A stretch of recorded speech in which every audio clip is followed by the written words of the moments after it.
今天有个新开业的饺子馆，叫妈妈的小盖帘儿，咱们去尝尝。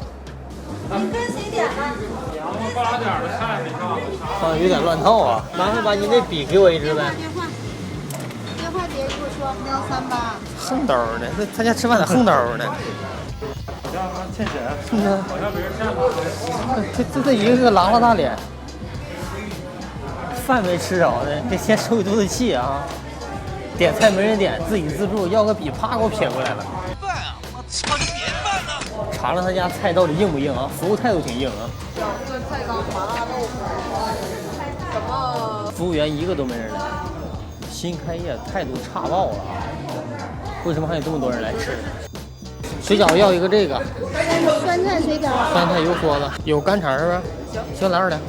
酸菜蒸饺来2份，雪里红1份，干肠2两半，酸菜缸1个。经过千辛万苦，我终于把菜点完了，就剩等，到底看好不好吃？这是我见过最乱的饭店，刚开业已经乱套了。这个是雪里红炖豆腐啊，尝尝。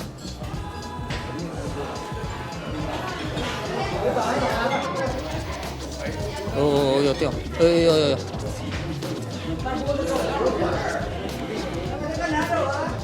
味道挺好。它这个不是老豆腐啊，这个豆腐特别嫩，很弹，吃到嘴里也很嫩。它这个豆腐里面炖的都很入味。房哥以前买过，在家自己做，但是做失败了，不知道为啥。但是它这个炖的特别好吃。这个干肠是用绞碎的肉，然后灌入那个肠衣里面，冻里的肠衣通过自然风干而成的，味道鲜美，越嚼越香。咱们哈尔滨这边的干肠呢比较有名，当地人都喜欢吃那种散装的，更干爽一些。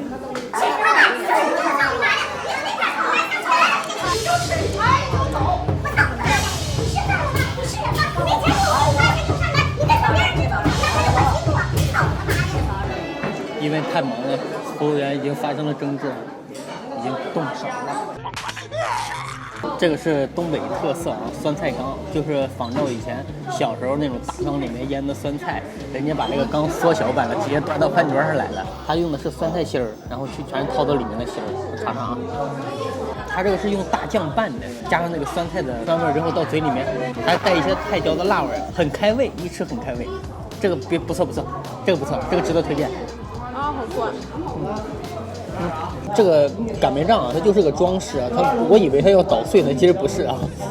就是东北的孩子可能都知道这个酸菜缸这个事儿，因为大家小时候都吃过，现在长大了之后，也有很多老人在腌，很多年轻人已经不会整了这个东西。但是在很多烧烤店里，我们吃饭的时候也会有，他们就是免费的给你整上一大堆，然后你酸菜心儿，然后还有酱，咱们可以自己去夹，夹完之后吃。这个东西我第一次吃就爱上了，这东北酸菜真的很好吃。要了2份饺子，这个。现在这个服务态度一下变得非常的好，我有点不适应，受宠若惊啊！刚才这个蒸饺上来了啊，都是一屉是6个，然后我要的是酸菜油梭子啊，是。咱要嚼汤还是？搅汤。稍等。谢谢。这个是酸菜油梭子，油梭子你知道啥吗？油丝了，就是那个猪板油炼完之后出来那个油丝了，然后剁碎了之后包在饺子里。小时候的时候经常吃，那个特别香。一咬开那个油滋的香味就出来了，这是他家特色，好吃，当然。蒸完的饺子和煮完的饺子两码事儿，有的煮了饺子之后那个油滋就变软了，它蒸完之后没这软，还是嘎吱嘎吱响。吃饺子就得蘸点蒜啊，我加点蒜，啊。这个设计的很有意思啊，这都是缸，东北农村风格。